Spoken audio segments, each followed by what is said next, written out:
Hey y'all, what is going on? This is Jesse Both from the 19th hole, and I'm going to do a rookie guide here. This is the illustrated version of the rookie guide. So what we're going to do here is we'll go through holes 1 through 9. We'll talk about the different ways to play the holes, club usage, ball usage, and elevation adjustments that you may see during this week of tournament play. So basically what I'm going to do is I'm going to draw lines on the map, and hopefully visually you can kind of get a good sense of how to play these holes and some good ideas moving forward when you do start your qualification on Monday.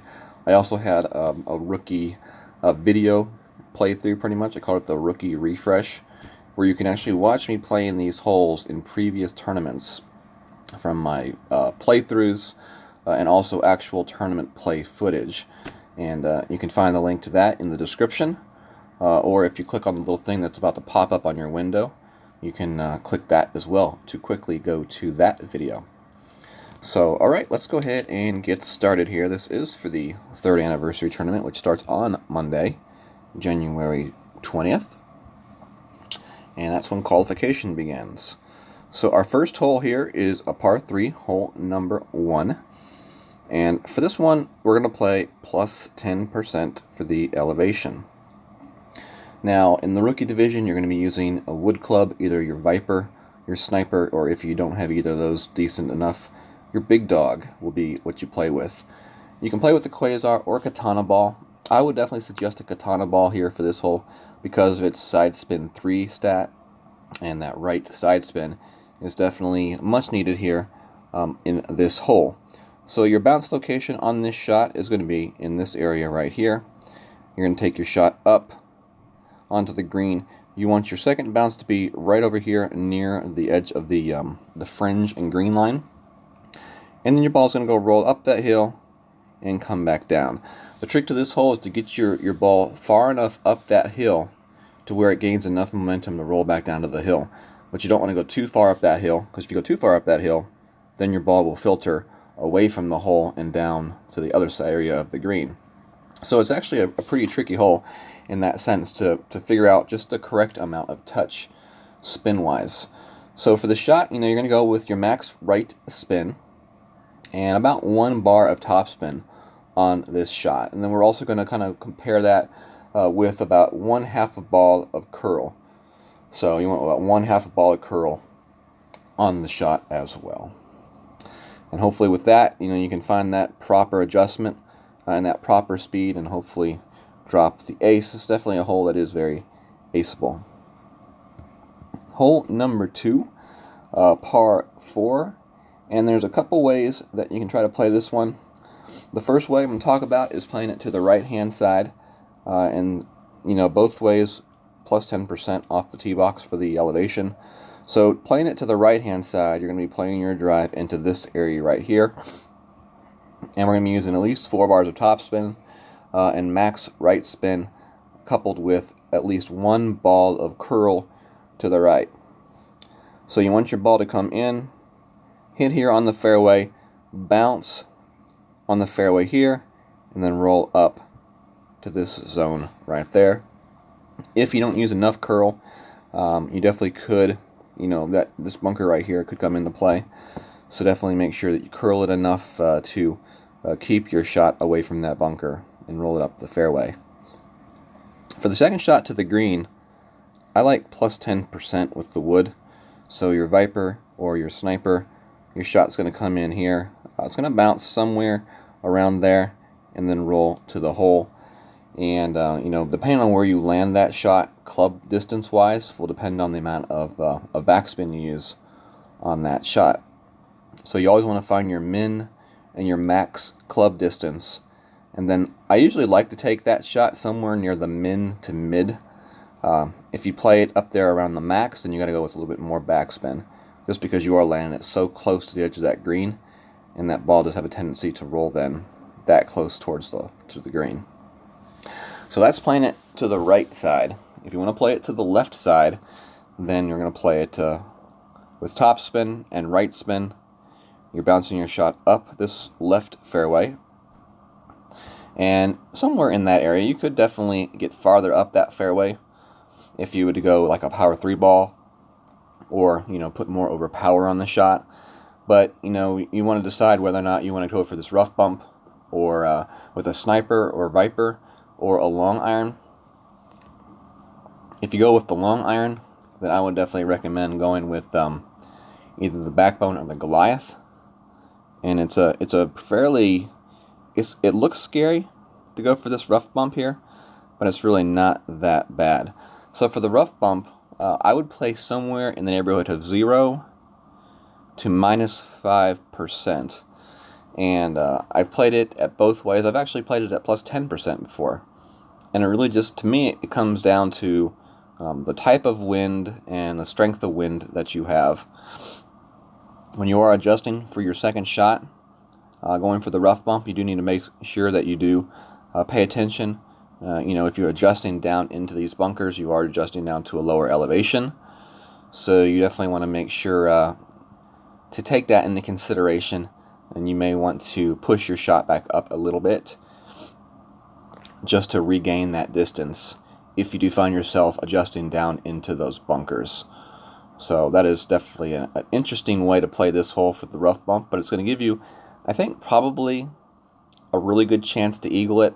I like playing it to the right-hand side as well, because I think playing to the right-hand side as well gives you a good chance to eagle it as well. So if you don't want to play any of those ways, and you find yourself up in this zone right here, you don't want to go for the rough bump, you might want to bring a club with a lot of backspin, because you can play kind of like a more of a curl shot around here, land it on this fairway right here, and up to the hole right there. But you want to use full backspin and a good amount of left curl as well, and probably some left spin. And that would be your third option if you don't want to play the rough bump, or if you don't want to play the curl shot to the right off the tee box. Hole number 3 is our first par 5. And this is definitely a hole where I would suggest going with a higher level power ball, so like a Titan, even possibly a Berserker. So for this hole right here, you're going to be playing plus 10% off the tee box, and you're going to be playing with a big topper. If you don't have the big topper, then the extra mile will just have to be sufficient. But you want to land it right here, or as close up to that edge of the rough as you can without going into the rough. Full topspin over the rough, and you usually want to get your ball as far up that fairway as possible. So hopefully you can get your shot somewhere up in here, and then from there you're going to leave yourself a shot with the big dog, where you can land it in this fairway right here, your second bounce in the rough, and then roll it out to the green, possibly to the hole for an albatross. Is definitely a possibility for sure on this hole. And that second shot, I think, is where a ball like the Berserker would come in handy. It'll give you that extra yardage for that second shot to guarantee you can land that first bounce on that fairway, and then that second bounce in the rough. If you don't get your drive far enough, then you could be finding yourself with a situation where you're having to overpower your shot just to barely even get it to that fairway. And with lower level clubs, you don't have quite as developed of topspin as you may normally have in higher levels. So a lot of times you'll see that second bounce just barely getting into that rough line right there. And then from there it struggles to get out of that rough, and then you end up with a little short rough iron chip to the hole. So that would probably be the main reason why I would suggest going with a higher level ball if you have the appropriate resources to do so. So if you want to play this one safe, maybe you don't feel like going for that big topper or extra mile shot, you can play your first shot up to this area right here, plus 10% on the drive, and then you'll play your next shot, your wood, to this zone right here, plus 0% for that second shot. And then the third shot would be more either a rough bump here, or a shot directly at the green with a lot of backspin. And that third shot would be plus 10% if you would play, you're going to play it that way. So that's basically the way to play this one. You can go aggressively at it, or you can play it safely. I think this is definitely a hole where you need to go with the aggressive approach, because if you play it safe, you're looking at more than likely 99.9% of the time, you're looking at the birdie.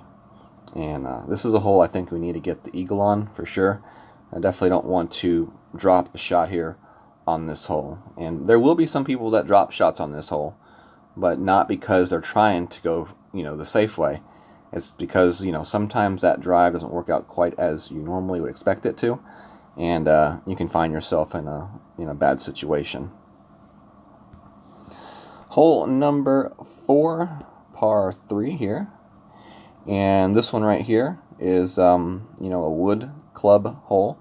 So either your Viper or your Sniper would be the way to go, with either a Quasar or a Marlin ball. And we'll play plus 15% for the shot here. So you either can land your shot right here, right here. I think those are your two options here on this hole in the rookie.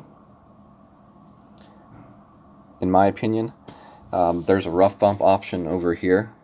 Unless you have higher level advanced rookie clubs, then you could possibly go for the rough bump. But I think a large majority of the rookies will be playing either the bounce over shot or the shot to that next fairway. So if you play your shot to this fairway closer to the green, right there, then you are going to be playing somewhere about 3 to 4 bars of backspin, and then you're just trying to be taking that ball guide pretty much straight directly at the hole as best as you can. You won't have a fully developed ball guide with the Viper, so just do your best, aim it towards the hole, and hopefully you get the drop. This is definitely not going to be a rookie par 3 that I don't see a lot of people acing.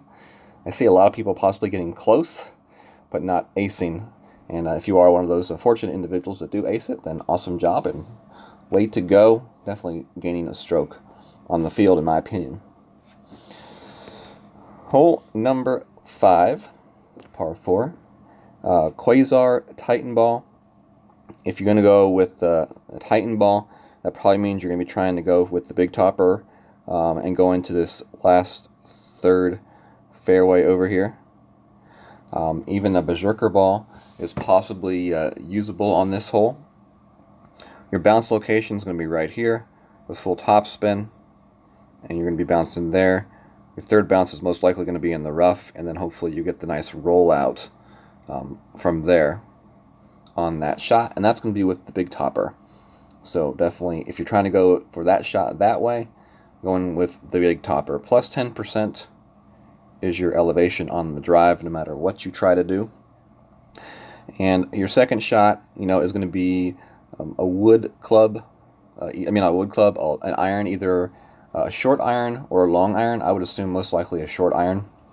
But you will be playing this shot at the green and at the hole with max backspin. So either the Saturn or the Thorn would be the two clubs that I would recommend having in the bag if you are trying to play this hole this way. So for the second shot, you're playing 0% for that shot. Okay? So plus 10 for the first shot, 0% for the second shot. The other option, it would be to play your drive to bounce it up this fairway to right there. And then from there, you're looking at possibility of a rough bump or a shot directly to the green with a lot of backspin. Those would be your two options from this location. Either a shot to the green with backspin or a shot with the rough bump. So if you go for the rough bump, you want to make sure you bring first like a Goliath, something with a lot of topspin. And then also, for your short iron, you want a short iron with a lot of topspin, so you would be looking at more of a Hornet for your choice on that shot. And that one's also played at 0% for the elevation. So second shots, both 0%. Drive plus 10% no matter what. Hole number 6, par 5. We'll play plus 10% off the tee box here. And your two options are either to play it left with a bounce over shot. And with that, you'd be playing your extra mile. And you have at least, you want at least probably 5 top spin, max right spin. You want to get that shot as far up this fairway as possible to give yourself the best possible angle for the second shot. You're probably going to want to play a Titan ball here on this hole, playing it this way. And this would definitely be another hole if you have the resources to burn and you don't mind using the balls. You can go a little bit higher than a power 3 ball on this hole. So if you play it left, you definitely want to bring the big dog. You'll be playing a shot with top spin and right curl. You're going to be laying it somewhere right here in this zone and trying to use the right spin and the right curl to the best of your ability. Just basically aim the shot towards the hole. This is not going to be a shot that you're going to be dropping for the albatross, and if you do drop it for the albatross, it was most likely kind of lucky. So I for one, going left is not my first choice, but it's probably a little bit more of a safer choice. I think the drive is a little bit easier than going to the right side, but I think the chances of dropping that extra stroke are going to be better playing it to the right side. So playing it to the right side, our end goal is to get up in this fairway as best as we can here, and try to get as close to the edge of the rough line without going into the rough line. That rough line is the risk on this shot. If you go into that rough line, you're really probably in some trouble. You're probably looking at just a shot trying to bounce it over to this zone right here, and then having a possible chip to the green to save your eagle. But if you can get to this location on the fairway right here, then that opens you up to the possibility of going for the rough bump right there, or even a max backspin shot if you have the clubs to go to the max backspin. So those are your options right there. There'll be some people that probably pull out a berserker here just to guarantee themselves a very easy second shot to the green and guarantee themselves that eagle. So for the second shot on the right hand side, I'd play that one at plus 10%. You are going over water, so you got to take that into consideration. Even if it looks flat, I kind of feel like the water is going to offer a little bit of a secondary wind effect to the shot in general. So those are your options for hole number 6. I, for one, would encourage you to look at the right side option for sure. And, in the rookie, most likely, unless you have a really experienced and developed guardian, the big dog is definitely going to be the way to go for that shot, no matter how you play it. Hole number 7 is a par 3, and we'll play this one at plus 20% off the tee box, and our bounce is going to be right about there. But bouncing this one over with a long iron club, so either your Goliath or your backbone is going to be the way to go here. I personally would move more towards the backbone just because of the accuracy it has, but the Goliath may have a little bit better of a ball guide. So you got to decide, you want the ball guide or do you want the accuracy? So that's a choice that you will have to make. Ball wise, we're not going much topspin, we're not going much side spin, so you can get away with a Marlin ball if you want here. A Navigator if you want to cut that down that wind just a little tiny amount, or if you just want to use a Quasar, you can use a Quasar. But I would probably look at the Marlin or the Navigator ball here, unless we need that extra side spin for some reason on this hole. But generally speaking, we're looking at about 0 to 1 bar topspin and 2 to 3 bars of left spin on this hole on this particular shot. So lower level balls definitely would work. It's really just going to come down to big backbone or Goliath for the shot, and whichever one you personally feel comfortable with. I just always suggest, I like going with accuracy clubs in the rookie, and that's just the rookie teacher element that I feel is that you want to go with clubs that give you the best chance to accurately hit the shots and even if you hit great left or great right, you're still going to get a somewhat decent version of what you were trying to accomplish, and you should be able to at least save the birdie at worst, compared to a lower level Goliath that has very pitiful accuracy, and a great left or great right in the wrong direction could definitely spell trouble for your shot. That's my whole theory on the accuracy clubs in the rookie. The higher you get, the accuracy numbers go up, so you don't quite have to worry about that as much when that Goliath starts getting higher level. The accuracy does go up, and then it's not as much of an issue in higher levels of the game for sure. Alright, so that was hole number 7. Hole number 8 here, a par 4, and I think a Quasar ball will be fine here on this hole. Extra mile, plus 10% on the drive is what we're going with, and we're trying to bounce our shot here over the rough, up this fairway, trying to get somewhere up in that zone right there. Now from there, we're going to be playing 0% on the shot, and you either can go for a bounce over shot or a rough bump here. If you're going for the rough bump, then I may recommend like the Hornet. If you're going for the bounce over shot, then you can go with the Hornet or the Thorn, whichever of those that you do choose to use. Now, for some reason, if you hit like maybe the rough right here or something, and you end up farther back in this fairway, you are a little bit farther up a hill than you would be if you go farther up in the fairway. So I would consider playing a second shot from farther back at a plus 10% and not a 0% elevation.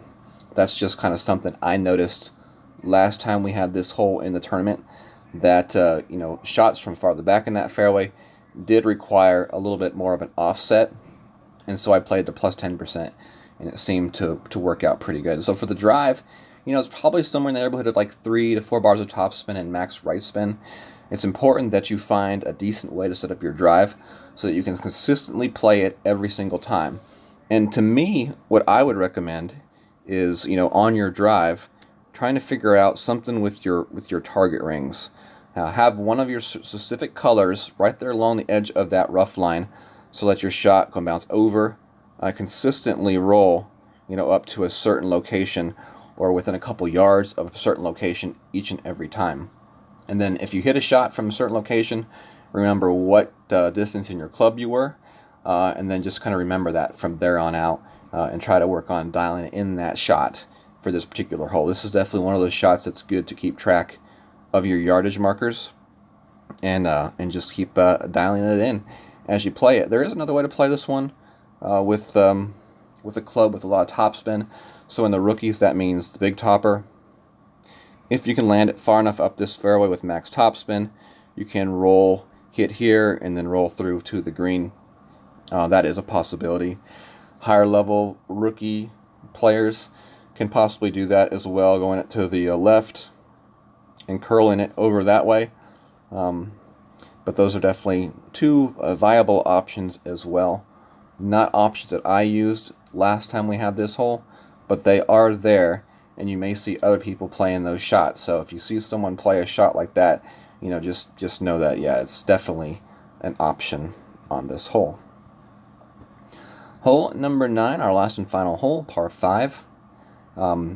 If you want to go for the bomb, you are going to be using a Berserker, and you're going to need some topspin for sure, because your ball will hit here in this area of the fairway.